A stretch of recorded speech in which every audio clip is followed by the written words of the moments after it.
Hello, everybody. A big welcome to the session. मतलब अगर मैं ये कहूं आपसे कि आपका पेपर कैसा गया तो आप बोलोगे सर, कुछ लोग बोलेंगे सर अच्छा गया, सर काफी अच्छा गया। कुछ बोलेंगे सर बहुत ही अच्छा गया। कुछ बोलेंगे सर उतना अच्छा नहीं गया जितना जाना चाहिए था, एक्सपेक्टेशन से थोड़ा कम था। ठीक है। तो अब इस सेशन में हम फर्दर अपनी पुरानी चीजों की अगली चीजों के साथ हम रिलेशन निकालेंगे और ये पता करेंगे कि आपने जो पढ़ा हुआ है वो आगे आने वाले चैप्टर्स में कितना ज्यादा यूजफुल होने वाला है। ठीक है। तो नंबर ऑफ चीजें we gonna discuss everything one by one. So all the people big welcome to the session, a big big welcome to all the people out there. ठीक है। तो यार देखो, आईसीएससी वाले बच्चे, 16 दिसंबर से आपका ऑलरेडी एक बैच स्टार्टेड है। ठीक है। तो प्लीज आप चाहें तो इसे ज्वाइन कर सकते हैं। Here you would be able to basically prepare well for the semester 2 and I would simply wish कि आप उसी तरह की प्रिपरेशन कर पाओ जो आप एक्सपेक्ट कर रहे हो, जो आप चाह रहे हो। ठीक है। तो कोशिश करें कि this is good for you, so you can definitely go and try for it. अब ये स्पेशल कोर्स लाने की क्या जरूरत थी? मतलब किसी के भी दिमाग में आएगा सर ये वाला स्पेशल कोर्स क्यों लेकर आए हो आप?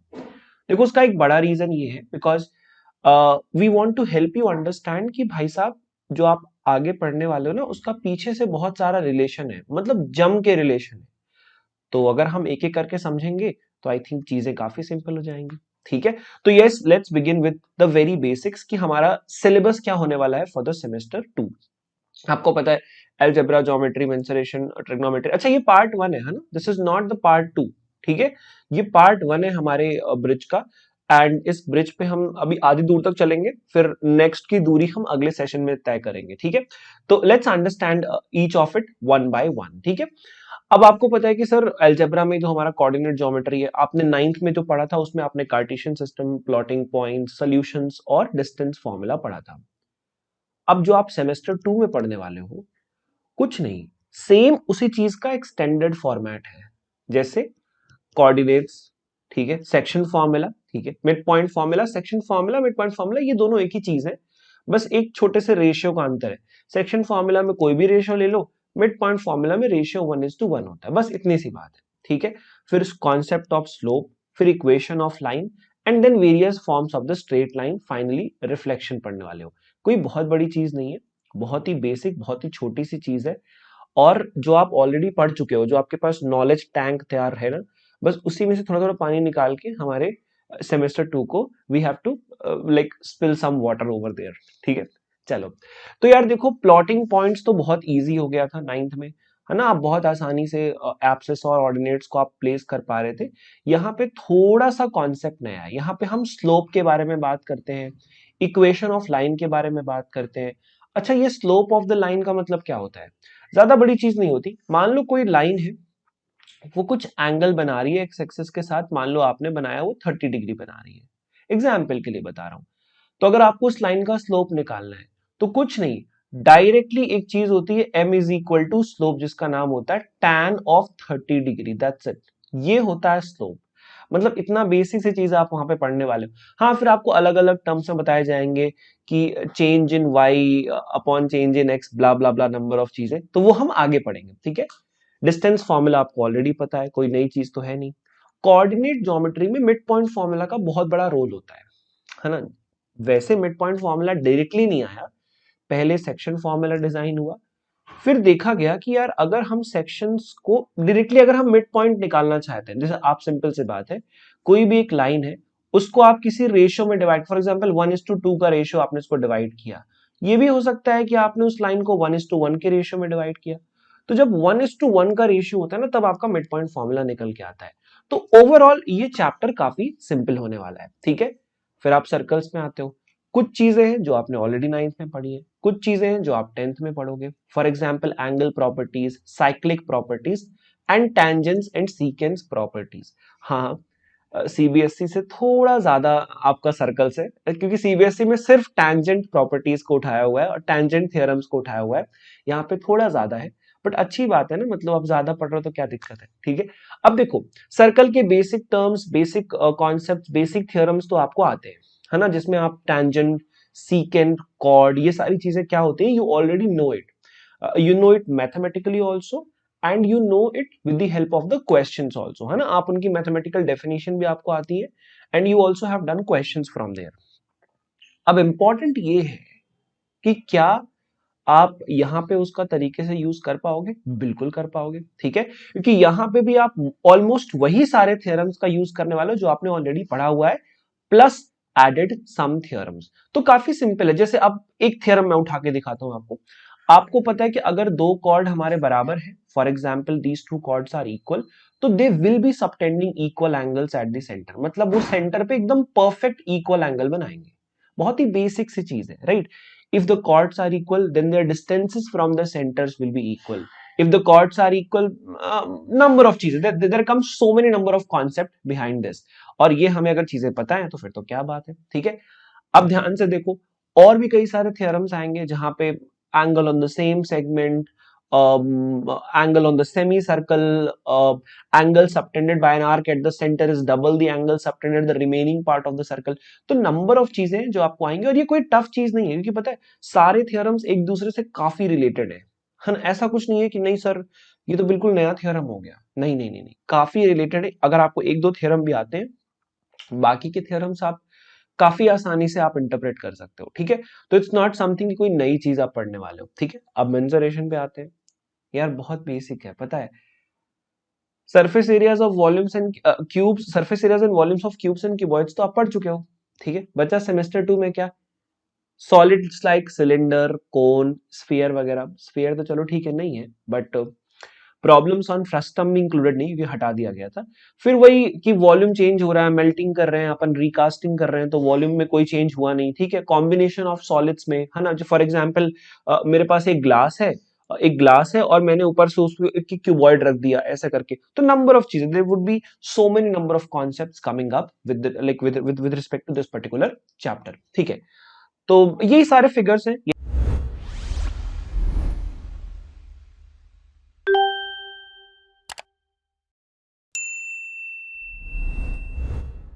यही सारे सॉलिड्स हैं जो आप पढ़ने वाले हो। कुछ चीजें हैं जो आपके पास ऑलरेडी मेंटेन्ड है, जैसे surface areas and volumes of cube and cuboid, आपको पहले से पता है। कुछ आपको अभी याद करने पड़ेंगे, for example cone, sphere, hemisphere. मैं तो चाहता हूं कि आप सारे फिगर्स के एटलीस्ट आप याद रखो, क्योंकि when a question comes, for example आप में से बहुत सारे कॉम्पिटिटिव लेवल पे एग्जाम भी दे रहे हो, फॉर एग्जांपल एनटीएससी दे रहे होगे आप कोई और पेपर दे रहे हो, ओलंपियाड्स दे रहे होगे, वहां पे कोई डिस्क्रिमिनेशन नहीं होता कि नहीं यार आपने यहां तक पढ़ा है तो सिर्फ यहीं तक आएगा, नहीं। The question can come from the combination of the concepts which you might know very less, so it's better to at least read each and every concept, ठीक है, to learn each and every concept, to understand each and every concept, because you have time and you have to understand that, ठीक है। तो बस surface areas हो गया, volumes हो गया, ये आप स्क्रीनशॉट लेके अभी से रख सकते हो, this will be very very helpful for you. तो वॉल्यूम्स हो गए, सरफेस एरियाज हो गए, हेमिस्फीयर हो गया, नंबर ऑफ फिगर्स, वैसे ज्यादा नहीं है ना। वही अपन दो अपने पढ़ के रखे, cube and cuboid, then cylinder, sphere, hemisphere, frustum तो चलो ठीक है, बट कोन बस, ठीक है, ज्यादा कुछ नहीं है। It's just like adding few more figures to that. अब ट्रिग्नोमेट्री क्या हुआ था, मतलब सीबीएसई वाले बच्चे थोड़े नाखुश थे कि सर हमारे में ट्रिग्नोमेट्री आई और आईसीएसई वालों में ट्रिग्नोमेट्री नहीं आई। ऐसा नहीं है। आप रेशियोज, स्पेशल एंगल और कॉम्प्लीमेंट्री तो आप 9th में पढ़ चुके हो। 10th में क्या है आपके, identities and proof that questions और हाइट्स एंड डिस्टेंसेस। ये तो सीबीएसई वालों में भी आ रहा है टर्म 2 में तो आपके भी सेमेस्टर 2 में आ रहा है। बट सबसे अच्छी चीज ये है कि इस पार्ट को अलग करके आपको इस एग्जाम में पूछा गया है, और हाई चांसेस हैं कि प्रूफ दैट के क्वेश्चंस आपके यहां से आने के चांसेस हैं। इट्स बेटर कि आप थोड़ा सा प्रिपेयर्ड रहो, चीजें आपको ऑलरेडी पता है, वो 3 ही बेसिक आइडेंटिटीज है जो आप पूरे चैप्टर में यूज करने वाले हो, कुछ नया नहीं है। Sine, cosine, tangent, secant, cosecant, ये आप ऑलरेडी 9th में पढ़ चुके हो, ठीक है। 10th में बस आप ये 3 बेसिक, मैं यहां शायद लिखा भी हुआ है, हाँ बस ये तो आपको पता है, ये तो आपको पहले से पता है कि sine is the reciprocal of cosec, tan is the reciprocal of cot, cos is the reciprocal of sec. तो जो नहीं पता है वो ये 3 आइडेंटिटीज हैं जो आप इस चैप्टर में यूज करने वाले हो, बस और कुछ नहीं। और जब हम ये चैप्टर करेंगे तब आपको बड़ा इजी लगेगा, ट्रस्ट मी, ठीक है। तो टेंशन की बात नहीं है, ठीक है। फिर जब आप एप्लीकेशंस ऑफ ट्रिग्नोमेट्री में आते हो तो आप 2 नए कॉन्सेप्ट्स पढ़ते हो, angle of elevation, angle of depression. बाकी पूरा पीछे का कॉन्सेप्ट, मतलब इस चैप्टर में क्या करता है कि आपको ये वाला एंगल दे देगा 30 डिग्री, ठीक है। Height of the tower, distance between you and the tower दे देगा 20 मीटर, और बोलेगा हाइट ऑफ द टावर निकाल दो। मतलब इतना basic concept, cos theta tan theta कुछ भी लगा लो आंसर आ जाएगा, ठीक है। तो it's better you have to understand this. और ये एप्लीकेशन क्यों बोलते हैं, बिकॉज ये ऐसा पार्ट है जहां पे आप ट्रिग्नोमेट्री को जनरली अप्लाई करते हो to measure the heights of the buildings, height of the mountains, simple है, ठीक है। तो दिस इज इजी, ठीक है। और फिर एंगल ऑफ डिप्रेशन क्या होता है कि जब आप फॉर एग्जांपल ये आपका आई लेवल हो गया और आप किसी चीज को ऐसे नीचे देख रहे हो, फॉर एग्जांपल यहाँ पे मेरे पास वायर रखा है, मैं इसको ऐसे नीचे देख रहा हूं, तो I am basically going down the horizontal line to look at that particular object, so it's depression when I go, angle of depression when I go basically above the horizontal line, then it's angle of elevation। काफी simple terms हैं, एक बार जब आप चीजों को थोड़ा सा बेहतर तरीके से समझने की कोशिश करोगे, आई एम 100% श्योर ये सब कुछ बहुत सिंपल हो जाएगा, ठीक है। ये वैल्यूज हैं जो याद रखना है। वैसे मैं स्टार मार्क करूंगा 30 डिग्री, 45 डिग्री और 60 डिग्री, क्योंकि यही वो तीनों वैल्यूज हैं जो आप एप्लीकेशन ऑफ ट्रिग्नोमेट्री में सबसे ज्यादा यूज करने वाले हो।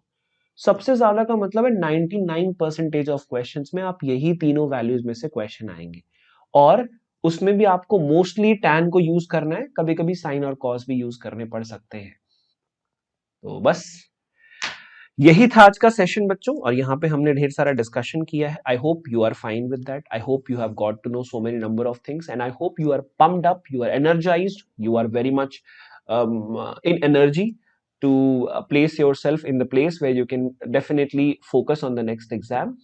It's not just about the exam, but also it's about understanding how much knowledge you are trying to acquire, and the knowledge should not be always acquired with respect to keeping exam in mind. No, exam is just a step.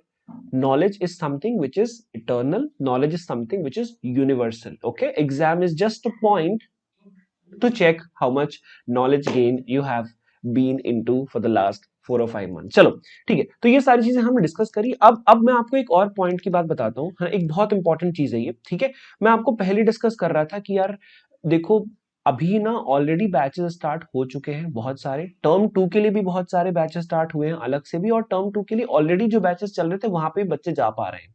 ये कैसे possible हो रहा है? It is only possible with the help of the Vedantu, the system, the way we are organizing the things, so that it is fruitful for all and every kid। Doubts हैं आपके, clarity नहीं है concepts में, देखो problem कुछ भी हो सकती है, नंबर ऑफ प्रॉब्लम्स, और मैं ये सबके लिए नहीं बोल रहा हूँ ऑब्वियसली, बिकॉज सब इस उस चीज में इंटरेस्ट क्यों ले जो उनके काम की नहीं है। जैसे जो बच्चे ऑलरेडी घर पे प्रैक्टिस क्वेश्चन कर रहे हैं और उनको एक्स्ट्रा मटेरियल की जरूरत नहीं है, they are already able to work out on the questions, books, like they don't need guidance. होता है, मेरे को भी गाइडेंस जरूरत नहीं होती थी, because I was so much focused in studies that okay, I did not need that much guidance, books were enough for me and I was able to do, actually books are enough for everybody, like whosoever it is, but sometimes some might find time to find interest in the book, some might not, and here is where we come into the picture, and therefore the people who are like wanting that okay, some extra help is required in the particular chapter or the book or the subject, because here you're going to learn all the subjects, okay, so it's very important, you have to basically get into that। और बस यही चीज है, बाकी आपके लिए मैं आपको डिस्क्रिप्शन बॉक्स में आपको लिंक मिल जाएगी where you would be able to get it for term 2, the entire term 2, ठीक है। तो 10th के लिए टर्म 2 मतलब सेमेस्टर 2 आपके लिए, तो all the things will be there, live classes, test, basically test series and analysis, ये सारा कुछ। तो बच्चों you have the better chances. और जैसे अभी टर्म 2 में ना कई बच्चे बोल रहे थे, हम जैसे टर्म 1 में हमने क्या किया था, आपको एक छोटा सा एग्जाम्पल बताता हूँ।